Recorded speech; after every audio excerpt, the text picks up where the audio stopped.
qualifying section on the first day saw competitors battling against the elements, and it was a case of water and mud everywhere. But off-road racers are a hardy breed at the best of times, and it was going to take more than swollen rivers and a little mud to dampen their competitive spirit. Alfred van Vieren and Piet Pelser overcame this spot of bother to qualify the fastest among the Class 5 vehicles and were 14th overall on the grid for the 450-kilometre Day 2 racing section. Craig Draper and Giel Cilliers were the fastest of the Class 4 entrants, with Philip Milan and Richard Leek quickest overall in their turbocharged Toyota Hilux. Klaas Degener and Piet Swanepoel qualified second fastest, with Degener in with a chance of finishing second in the special vehicle category in the National Championship. Richard Carolin's chances of winning the Class 9 title disappeared when he crashed into a big hole, and leading Class 3 qualifiers Bill Angus and Derek Weatherall were also among the non-finishers.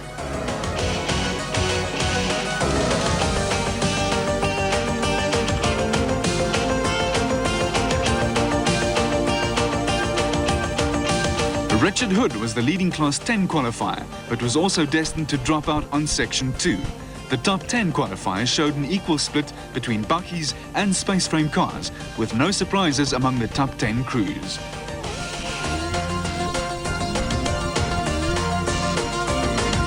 For the bike brigade, the conditions provided for plenty of drama and a couple of unscheduled dunkings. Although a non-championship event for bikes, the Silverline Swazi Sun 500 drew an impressive entry with many top names. But there must have been times when many of the bikers would have preferred to stay at home.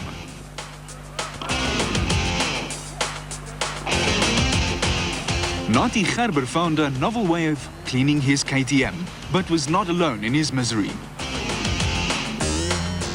Even national 200 class champion Ralph Pitchford parted company with his Kawasaki, although he recovered to finish 10th overall in the qualifying event.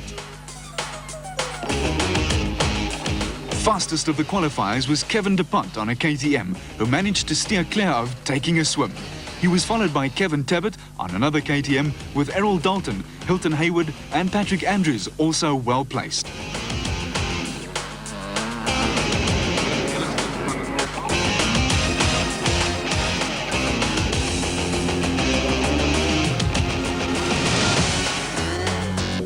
Day 2 saw the weather in a kind of mood. For many of the competitors fighting it out for top championship positions, there was plenty of tension, with Philip Milan needing to finish no lower than 4th to win the Commercial Vehicle Championship. But with a man like Appie behind us, it's always a dangerous situation. We would like to win the event, of course, but I think priority today is to finish well up there.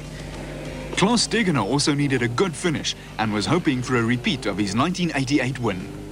We got a chance of coming second, and we've got to protect our third position at this stage because Richard Schilling and Fred Lewiska are a point behind us.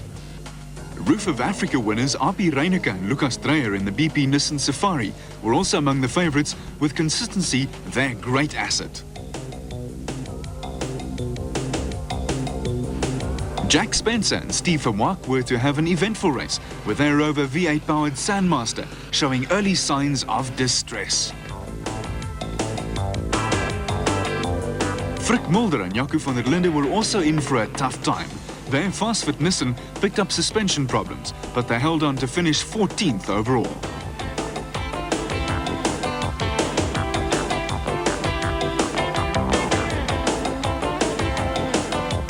Natal crew Robert Bunso and Graham Wilson qualified 8th fastest, but would fall by the wayside with mechanical problems. Richard Carolin was another casualty, and he saw his chances of winning the Class 9 title disappear when he crashed into a donga.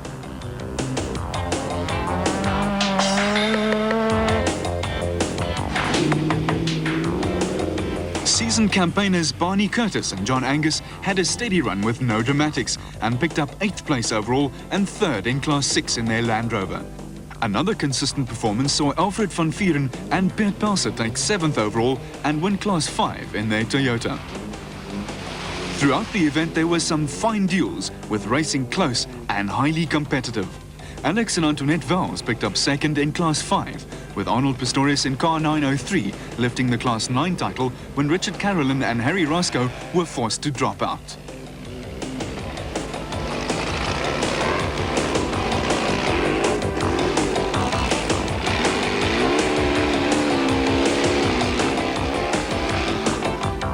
Milan and Leek took an early lead, but hit a snag with their engine management computer.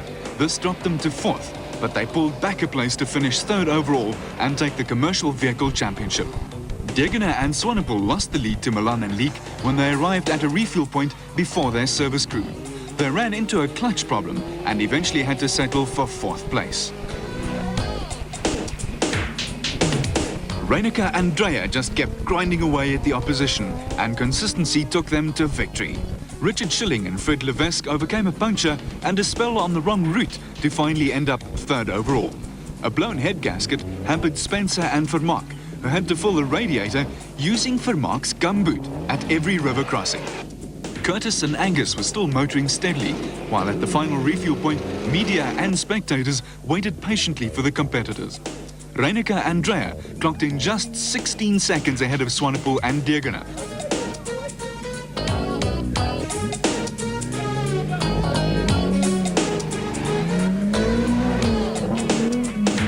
For the latter, there were problems. They slowly coasted into the checkpoint, but the car stalled. And they were forced to push the Duckham's Chenoweth to the service area to repair the clutch. First we lost the rear brakes, then we lost the clutch now. We had to stop once to refill it with the fluid. It's just gone completely now, there's no clutch at all. After getting back onto the route, Schilling and Levesque were followed into the refuel point by Ashley Thorne and former SA Navigators champion Dagmar Blankner. Thorne and Blankner started last and carved their way through the field to finish 5th overall.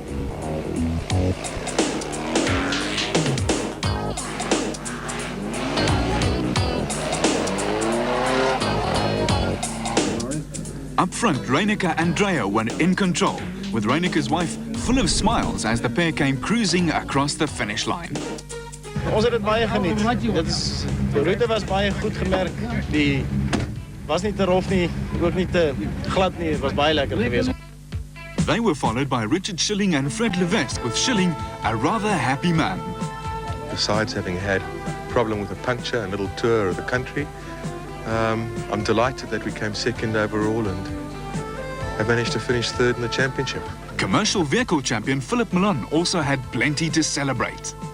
But to me it was very, very important to win it for my sponsors and for me. I'm getting old, so something like this means a tremendous amount to me.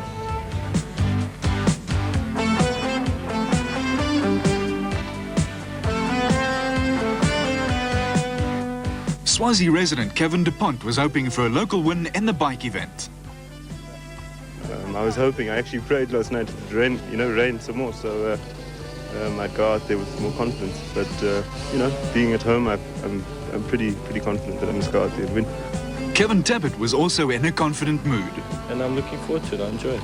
I've won it before, so maybe I can do it again. While some young stars of the future discussed tactics, competitors were soon down to serious business out on the route. As with the cars, there was plenty of close racing throughout the field, with the course a test of both man and machine. With pride at stake, some of the riders occasionally got themselves into a bit of a tangle.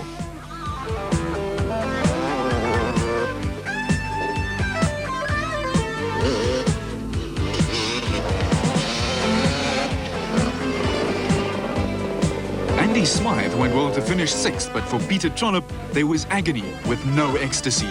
A heavy fall saw him injure his back and dislocate ribs, but happily Trollop was up and about after the event.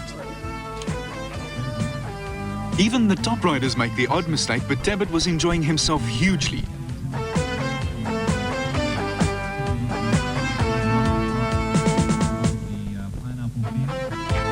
After overhauling DuPont, he never put a foot wrong to score another win in an event he likes. Tabbert's victory salute as he crossed the line set it all for the KTM rider. Yeah, I had a good ride. I enjoyed it. It was good fun.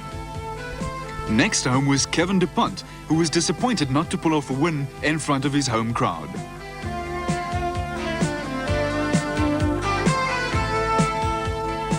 everybody around here was hoping I'd win, and I was hoping too. But next year maybe. The bike went well besides that. A big wheelie saw Lesotho star Patrick Andrews celebrate third place in his first ride under the Winston Yamaha banner. Other leading competitors like Jeremy Davies, Hilton Beattie, Alfie Cox and Willie Island were in America for the famous Baja 1000 race. They missed the Silverline Swazi Sun 500, but the event provided a fitting finale to the season.